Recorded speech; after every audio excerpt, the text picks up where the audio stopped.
بسم اللہ الرحمن الرحیم۔ السلام علیکم دوستو۔ دربار رسالت میں ایک والد کی فریاد کا واقعہ حضرت جابر بن عبداللہ رضی اللہ تعالی عنہ سے روایت کیا ہے کہ ایک شخص رسول کریم صلی اللہ علیہ وسلم کی خدمت میں حاضر ہوا اور شکایت کی کہ میرے باپ نے میرا مال لے لیا ہے۔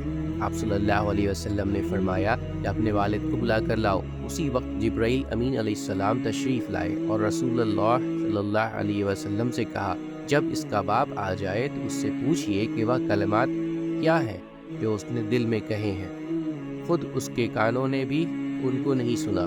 جب یہ شخص اپنے والد کو لے کر پہنچا، آپ صلی اللہ علیہ وسلم نے اس کے والد سے کہا کہ کیا بات؟ آپ کا بیٹا آپ کی شکایت کرتا ہے کہ آپ چاہتے ہیں کہ اس کا مال چھین لیں۔ والد نے عرض کیا کہ آپ اسی سے یہ سوال فرمائے کہ میں اس کی پھوپھی، خالہ یا اپنے نفس کے سوا کہاں خرچ کرتا ہوں؟ رسول اللہ صلی اللہ علیہ وسلم نے فرمایا، اس کا مطلب یہ تھا کہ بس حقیقت معلوم ہو گئی، اب اور کچھ کہنے سننے کی ضرورت نہیں۔ اس کے بعد اس کے والد سے دریافت کیا کہ وہ کلمات کیا ہیں جن کو ابھی تک خود تمہارے کانوں نے بھی نہیں سنا۔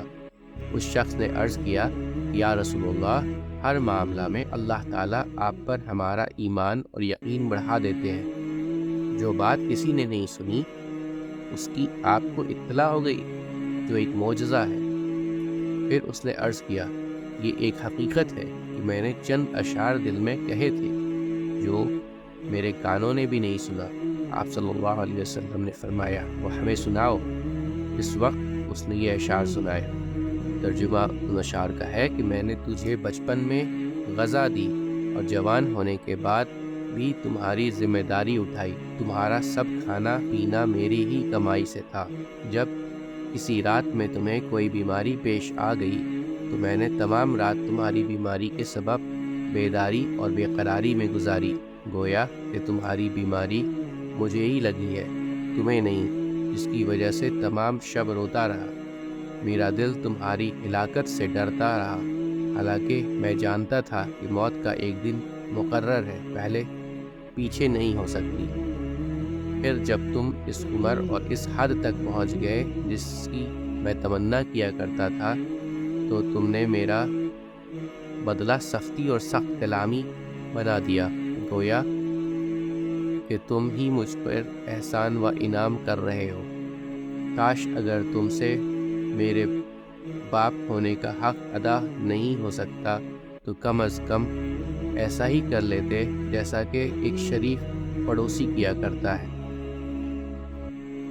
تو کم از کم مجھے پڑوسی کا حق تو دیا ہوتا اور خود میرے ہی مال میں میرے حق میں بخل سے کام نہ لیا ہوتا۔ رسول کریم صلی اللہ علیہ وسلم نے یہ اشعار سننے کے بعد بیٹے کا گریبان پکڑ لیا اور فرمایا، جا تو بھی اور تیرا مال بھی سب تیرے باپ کا ہے۔ امید کرتا ہوں دوستو کہ آپ کو آج کی ویڈیو اچھی لگی ہوگی۔ اگر آپ کو ہماری ویڈیو اچھی لگی ہے تو ویڈیو کو لائک ضرور کریں اور مزید اس طرح کی ویڈیوز دیکھنے کے لیے ہمارے چینل سبسکرائب کر لیں اور دوستوں کے ساتھ شیئر کرنا بھی مت بھولیں۔ اللہ آپ سب کا حامی و ناصر ہو۔ انشاءاللہ ملتے ہیں اگلے ویڈیو میں۔ اجازت دیجیے، السلام علیکم، اللہ حافظ۔